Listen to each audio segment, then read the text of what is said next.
আয়োগ 19 দফা আয়োগ ত্রিপুরা আয়োগ লক্ষ লক্ষ বাংলাদেশিদের দোকানে দেখতে পুষব্যাগ মাখায় নাই লক্ষ লক্ষ রোহিঙ্গার দোকানে দেখতে পুষব্যাগ মাখায় নাই আমলে এটা ট্রেজারি ছিল সেটা বামফ্রন্ট আমলে সেই জমিটাকে দখল করে সেখানে টাউন হল করা হয়েছে আমরা বিরোধিতা করিনি টাউন হল থাকুক আমরা বিরোধিতা করিনি কিন্তু গতকাল মাননীয় মুখ্যমন্ত্রী মহোদয় এই টাউন হলকে ডক্টর শ্যামাপ্রসাদ মুখার্জির নামে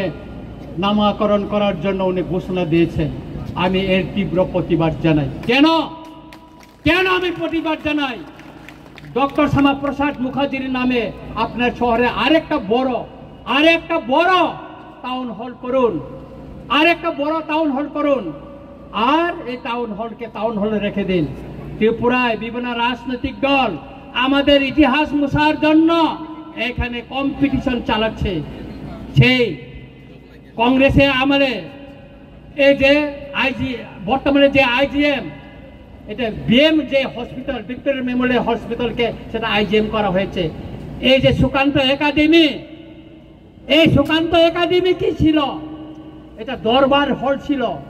দরবার এটাকে এখন সুকান্ত একাডেমি করা হয়েছিল এখানে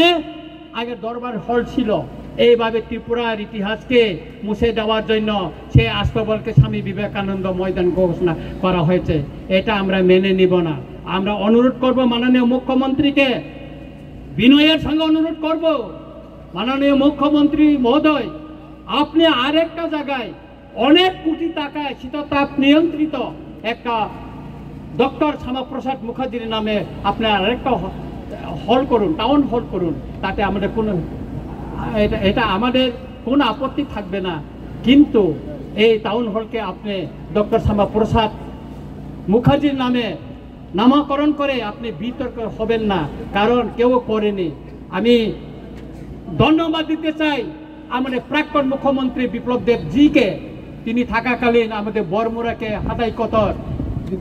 গন্ধা সরকার গন্ধা তিসা তারপর আগরতলা এয়ারপোর্টকে তিনি মহারাজা বীর বিক্রম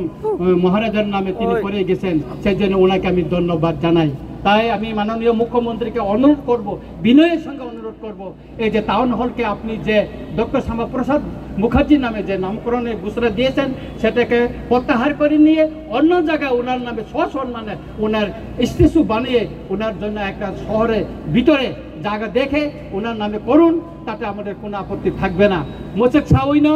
যত্ন সেই আন্দোলন আমরা করব এই মঞ্চ থেকে আমি ঘোষণা দিচ্ছি আমি সবাইকে বলতে চাই আজকে মিডিয়া এবং সারা ত্রিপুরা 6 অংশের জনগণের সামনে বলতে চাই এই আন্দোলন থেকে আমরা ছেড়ে পালিয়ে যাব না আমি রঞ্জিত দেববর্মা বলছি আপনারা জানেন আমি 1997 সালে সুইজারল্যান্ডে সেই জাতিসংঘে গিয়ে এই ইলিগাল মাইগ্রেন্টের কথা তুলে ধরেছে প্রথম ত্রিপুরা থেকে প্রতিনিধি হিসাবে তুলে ধরেছে নিশ্চয়ই আপনারা জানেন আজও আমি এই অবৈধ তৎকালীন পূর্ব পাকিস্তান আধুনিক বাংলাদেশ থেকে আগত বেআইন অনুপ্রবেশকারীদের শনাক্ত করে তাদের দেশে সসম্মানে পাঠানোর জন্য আমি লড়াই করে যাচ্ছি এবং করে যাব কাকুরা বকুরা আং অকক সানানি সিকাং তিনি চিনি ও পান্ডাও চিনি বরম গনাং মহানন্দ বাবু তিনি নরনি তৈফাং তার ফাই মানজা ফাইকা চিনি কাউন্সিলর ত্রিপুরা হদানি বরम गनां वीरेंद्र त्रिपुरानो कबै गोबां मा हदानि चिनि अकारारो फाइचक फाइका गोबां मा चिनि सिभिल सोसाइटिनि बरक फाइका गोबां मा चिनि एनजिओसनि बरक फाइका गोबां मा बरक যারা রাজনৈতিক পতাকা তলাও ফাইনানি নাইয়া তিনি আর পতাকা করে কোন রাজনৈতিক দল নেই পতাকা নেই আজকে আমাদের এই আজকে সমাবেশে কোন রাজনৈতিক দলের পতাকা নেই শুধু জাতীয় পতাকা নিয়ে আমরা আন্দোলন কারণ আমাদের এই ইস্যুটা হচ্ছে জাতীয় ইস্যু এই জাতীয় ইস্যুকে আমরা জাতীয় পতাকা নিয়ে আন্দোলন করব রাজনৈতিক পতাকা দিয়ে নয় আমাদের মহারাজা বলেছিল পয়লা জাতি ওলোপাতি সেই জন্য আমাদের জাতিকে আজ রক্ষা করতে হবে পয়লা, তারপর পার্টি। সেই জন্য আজকে পতাকা ছেড়ে দিয়েছে, পার্টির পতাকা ছেড়ে আজকে আমরা জাতীয় পতাকা নিয়ে লড়াই মাঠে নামছি। অনেকে হয়তো প্রশ্ন করতে পারে রঞ্জিত দেববর্মা তিপ্রামঠার এমএলএ, উনি কিভাবে পতাকার বাইরে তিপ্রামঠার বাইরে হয়ে গেল? না, আমি আজকে এখানে তিপ্রামঠার এমএলএ হিসেবে আসেনি, আমি সাধারণ জনগণ হিসাবে, জনপ্রতিনিধি হিসাবে আমি এখানে এসেছি। এই লড়াই সর্ব অংশের জনগণকে নিয়ে লড়াই। এখানে বাঙালি, পাহাড়ি, মুসলিম, খ্রিস্টান, বুদ্ধিস্ট, হিন্দু সব অংশের মানুষকে নিয়ে আমাদের এই লড়াই। সেই জন্য আজকে এত লোক এখানে এসেছে। কেন এসেছে? আমাদের একটাই দাবি, একটাই, সেটা হচ্ছে যারা তৎকালীন পূর্ব পাকিস্তান, অধুনা বাংলাদেশ থেকে যারা ত্রিপুরায় এসে বসবাস করছে, আমাদের অধিকার কেড়ে নিচ্ছে, আমাদের জমি কেড়ে নিচ্ছে, আমাদের ভবিষ্যৎ বংশধরদের রক্ষা করার জন্যই আজকে তাদেরকে আমরা শনাক্ত করে তাদের দেশে ফেরত পাঠানোর জন্য দাবি জানিয়েছে। আমাদের দাবিকে ছাড়া দিয়ে আজকে ভারত সরকার তার মিনিস্ট্রি অফ হোম অ্যাফেয়ার্স থেকে নোটিফিকেশন জারি করে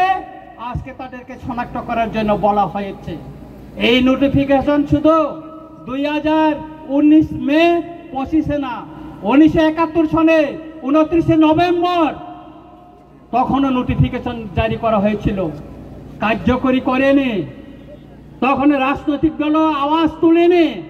কোন সিভিল সোসাইটি আওয়াজ তুলেনি কার্য করার জন্য। 2017 বামফ্রন্ট শাসনে এই নোটিফিকেশন জারি করা হয়েছিল, কিন্তু তখন এটা লুকিয়ে রাখা হয়েছিল, কাউকে জানতে দেয়নি। তারপর 2021 এখানে বিজেপি এলেন সরকার আসার পরও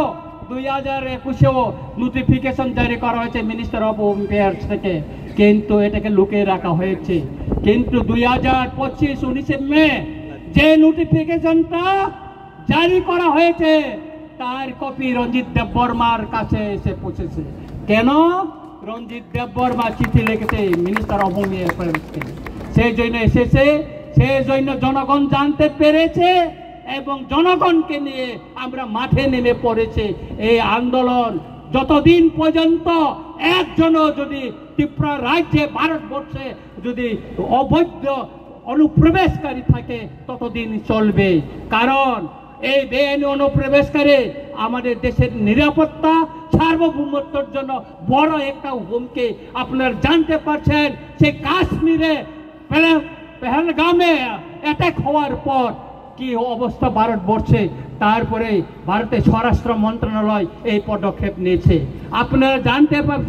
আপনারা জানেন সেই আমেরিকা থেকে অবৈধ অভিবাসীদের প্লেনে করে হাত পা বেঁধে সেই পাঞ্জাবে ফেলে দিয়ে গেছিল। কেন? কারণ এই অবৈধ অনুপ্রবেশকারীরা এটা দেশের হুমকি, দেশের নিরাপত্তার হুমকি, দেশের সার্বভৌমত্বের হুমকি। সুতরাং আমি সবাইকে অনুরোধ করব যে আজকে এই আন্দোলন, এই র্যালি কোনো জনগোষ্ঠীর বিরুদ্ধে না, কোনো জাতি ধর্মের বিরুদ্ধে না, এটা বেআইনি অনুপ্রবেশকারীদেরকে শনাক্ত করে তাদের দেশে পাঠানোর জন্য এবং কেন্দ্র সরকারের যে নির্দেশনা তাকে কার্যকরী করার জন্য এই আন্দোলন আগামী দিনও চলবে। আমি আমার বক্তব্যকে আর বেশি আর শুরু হয়ে যাবে। আপনারা শৃঙ্খলাভাবে সবাই মিছিলে জাতীয়